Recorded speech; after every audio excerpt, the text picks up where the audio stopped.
Hello, my name's Kevin. This is the Atypical Cripple, and I wanted to um, talk about disability today.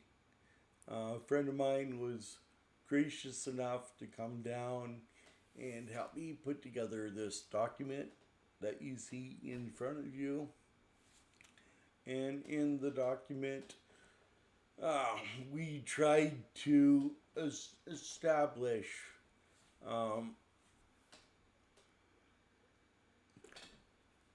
we're trying to set up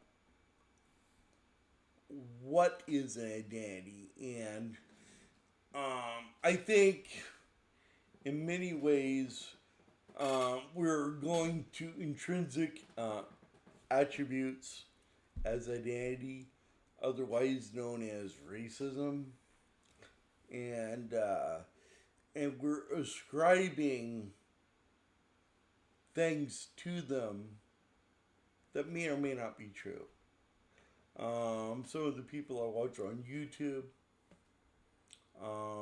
people like What Do You Meme, Young Ripa, or even so. There's this idea that if you're black, you're a Democrat. Just not the case.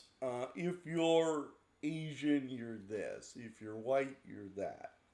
Um, I'm obviously white, but I have a different identity. My identity is disabled. And because of that, um, there are certain problems that come along with that. Now, not all disabilities are the same, but we are classified as disabled as opposed to able bodied. And because of that, there are certain physical things that I'm unable to do. For me, people with um, cognitive issues, there are things that they're unable to do. Um, I think there are different stratifications within that afford different uh, useful. For example, there's an agency within the federal government that tries to deal with blind people specifically, um, and the deaf. For example, uh, during the Cold War, blind people were sought out by the Central Intelligence Agency to work some of their small stores. Um, why would there be blind people there?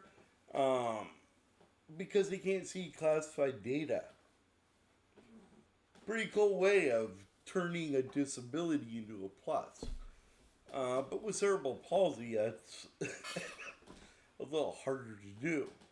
So, for me, and I'm mainly around Christian circles because that is my, for lack of a better term, that is my tribal identity. And even there are some people that are just scared to talk to me. And why is that? Because I think for many people that try to come up to others, let's say at a church or at a picnic or whatever, um, they're looking skin deep for, is this person going to be valuable to me? Or are they going to be a drain? I think Hitler called us useless eaters. And for the most part, he was right. I mean, we're just getting to a point now where technology is becoming more and more helpful. It levels out the playing field much more. But on the other side, we still have long ways to go. And that's fine. When I was growing up, I was allowed to go to school. There was a time prior to my growing up where that wasn't the case. Um, and so on and so forth. But I think what we got to look at is what does it mean to have a handicap? So the word handicap comes from English, um, comes from England, where somebody is given a handicap in a game like golf. That's wonderful. So I'm going to grant you a certain number of strokes at the beginning of the game to make things more fair. Now, what is fairness? But just an agreement that I'm going to expect a lower expectation of you. And I think many people take advantage of that and they want to turn that into a scheme to get stuff. And I think we have to be aware of that and to resist that. And when people come out, oh, you're being a bigot. Well, here's how you protect yourself from bigots. You put them in front of somebody like me, who, as a person who's done a few things, who's made effort to try. By the way, this is me making effort to try. Um, it'll shut those people up, or at least should shut them up, if they add a sense of shame. And I don't think these people do. So therefore, we have to look at being a little more what's the word I'm looking for? Have to be a little more abrupt with those people, not give them things, not let them starve, but more to the point, not give them food on the corner. That's for damn sure. Because there are so many other programs and ways of taking care of people that are better than, so the whole cap in hand myth is just that. It's myth. It does not exist. Now, did the Christian beggar exist, or the handicapped beggar exist? Absolutely. Some families were not able to take care of their loved ones, and they'd set them out and say, okay, you got to earn your keep. Beg. And in many ways, that was the the way for them to expand. And of course, there were people that took advantage of that. Slumdog Millionaire was a movie where I could see that happening, given that law enforcement is very limited there, and but the human soul is very dark, or it can be very dark, without Jesus, in particular. Um, so therefore, people with disabilities were kind of regulated to this little subsection of society that you're not useful. So therefore, in an effort to care for you, we're going to collectivize you. And even still there, that becomes an issue. Because out of sight, out of mind, and there's opportunity for abuse. Because abuse happens when people aren't looking. Um, so then there's the equality of outcome versus equality of opportunity. And that becomes problematic because, for myself, I got a graduate degree. The government, through much cajoling, paid for my ability to go get a graduate degree. I went to the University of Hawaii at Manoa, and I got something pretty damn esoteric. Because I was not really. I was believing the the rhetoric of the Kool-Aid of, if you do something you enjoy and you do it well, then you will never have to work. Really, that's bullcrap. What I should have been doing was trying to find something a little more marketable, and that wasn't it. Um, as a matter of fact, we had conversations. Why aren't there more black people? Kevin, why do you think there are no black people in geography? And it's like, well, as if I had some sort of clairvoyance into the minority mindset. I wasn't a minority where I was at because, well, I was a minority in a sense. I could have been even more minoritized by being something other than what I was. But I grew up as an insider, but yet an outsider nonetheless. And so it was one of those weird things. So you got in group, out group, and all that. And that's the thing. Do you choose to be a victim or not? And then, in graduate school, yeah. Anyway, like I said, a friend of mine helped me set this up to get down my thoughts. I verbally vomited on him, and this is what he come out. So, I had an experience in undergrad, actually, where I was given two career tracks. One was teaching, the other was social work. And neither one of them appealed to my sense of interest.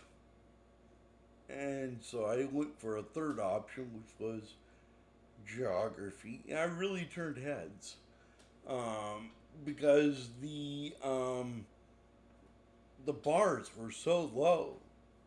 I could come in and say anything, and they would be like, "Oh wow, you're so brave." For what? And to a certain extent, I took advantage of that. But I also wanted to raise the bar. And so, in many ways, I was able to succeed where friends of mine failed. That was quite an ego boost. But the problem was I got into a field that required a lot of field work. And that became a problem. We found academic workarounds. But again, when getting a job within the field of geography, especially at a resource management school like the Central Washington University was, or still is, it became problematic to actually get me out and do things. I remember one time we had a big flood in Ellensburg back in '93, I think. It was huge.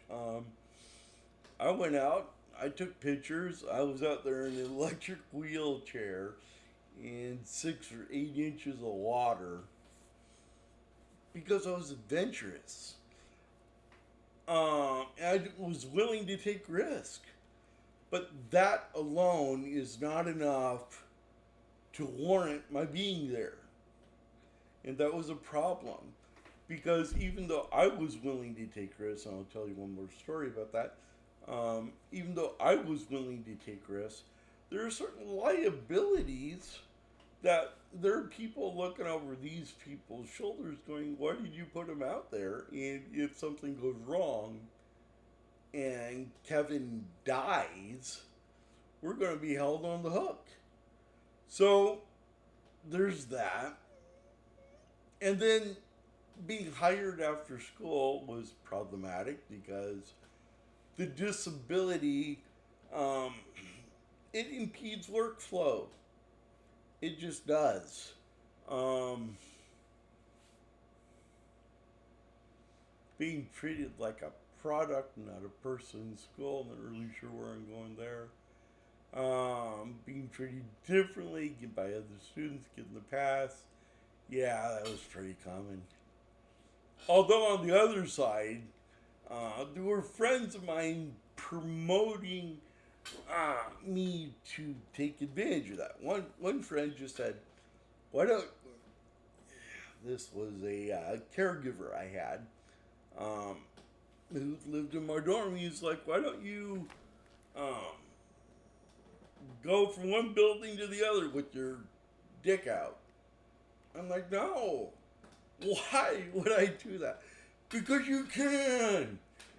If I did something, it became something of an issue when people would fantasize what I should do. And so other people in their expectations or whatever, um, that counts as well because in many ways we are a mimetic species. We takes a leap of understanding, a leap of faith, if you will, to see somebody doing something. Oh, I never knew that could be done, and then therefore, uh, moving forward becomes easier because you've gotten over a mental block. Because there are people out there that try and do things, talk a big game, and then fail because they can't bring it. Their mouth can't. Their mouth writes checks that their ass can't check or cash. So that becomes an issue as well. Um, and so here's the thing. Um, in that environment, I found that I have a way to distinguish myself. Uh, but this only works when somebody um, is when somebody is how to say this um,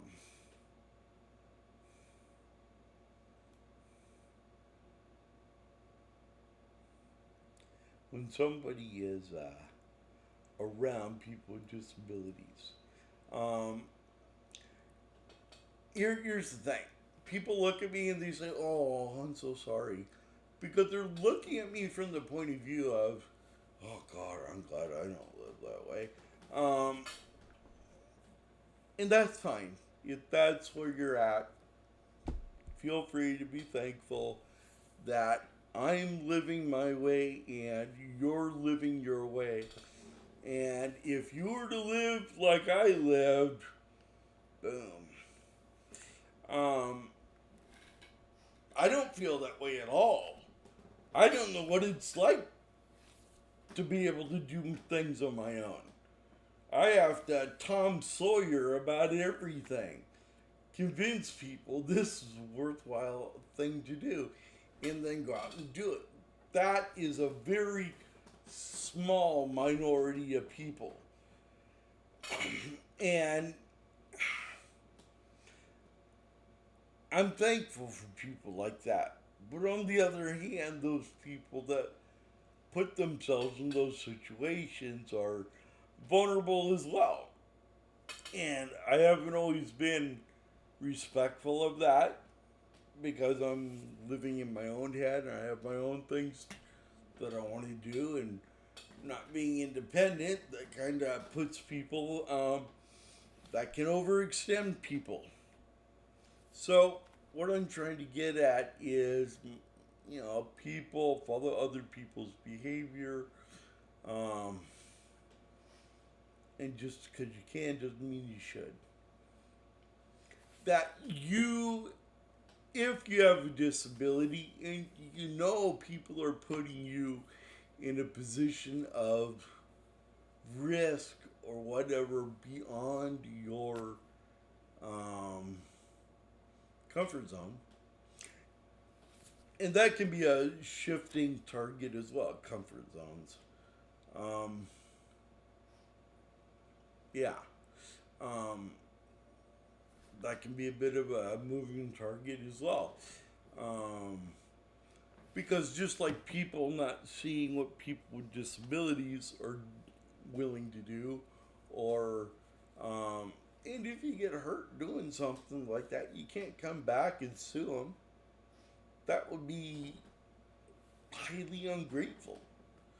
And that's how I look at things. Is that if somebody's, I once heard of a guy that went around. He said, you'd ask, "Can I use your bathroom?" He was in a wheelchair. He was a lawyer, and if he wasn't satisfied with his bathroom experience, he would sue the business. I mean, did he buy something? I mean, it kind of makes it hard to be nice to people when you may not have the means or the uh, maybe a project on the horizon, but if it's not central to the running of the business, you can't expect everyone to lie down and contribute to your efforts just because. It's not the way it works. People are concerned with the running of our society. If we tear down that society for our sake, we're not going to have a society willing to help. Which is why I think it's so important to recognize that um, holding on to your disability as an identity, it doesn't work. Because if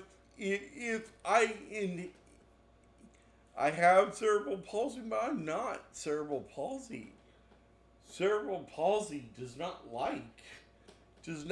care whether I like Warhammer 40K. They don't care whether I have electricity or not. It doesn't. It just is. It's like something running in the background.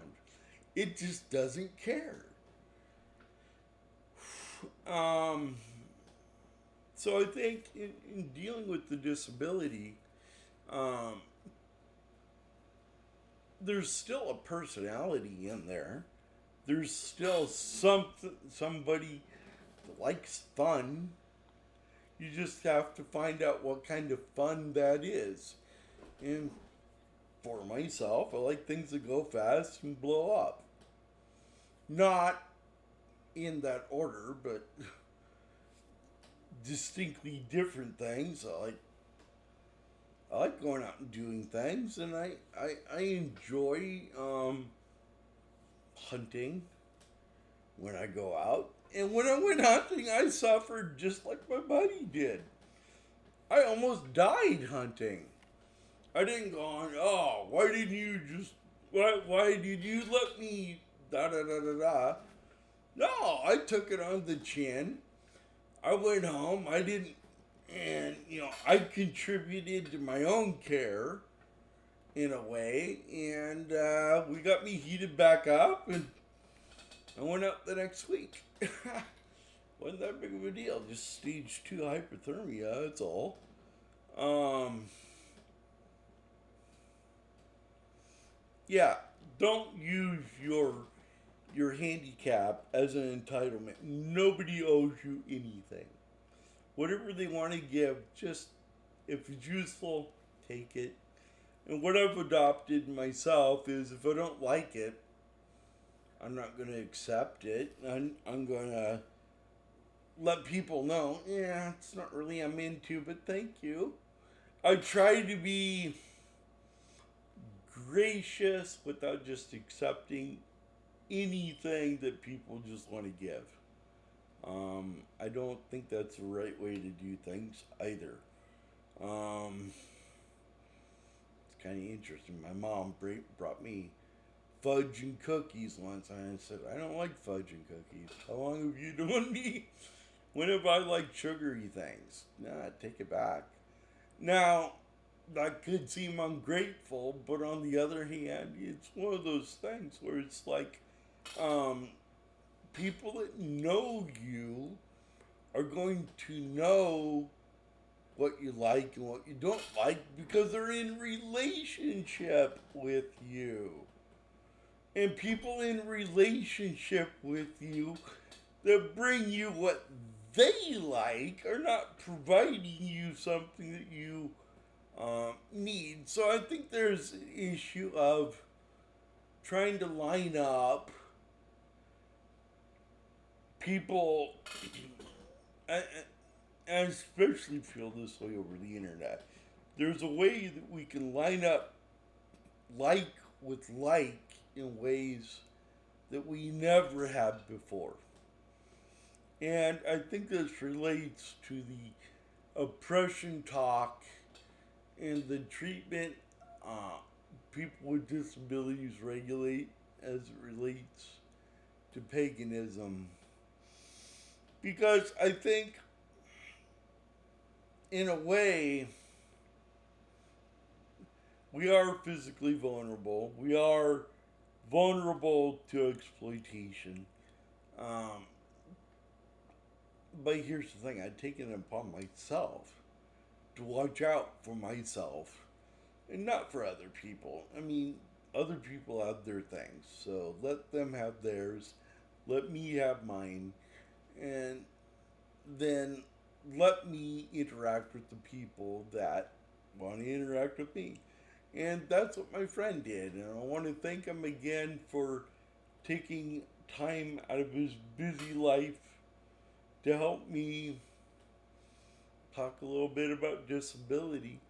Um, so, if you see this, thank you. I'm sorry it took so long. Um, and that is fodder for another video. Thank you for if you made it to the end. Thank you very much. I hope you'll comment, um, and maybe we can continue this conversation forward. With that, Kevin, I'm the Atypical Cripple. I'll see you on the next bounce.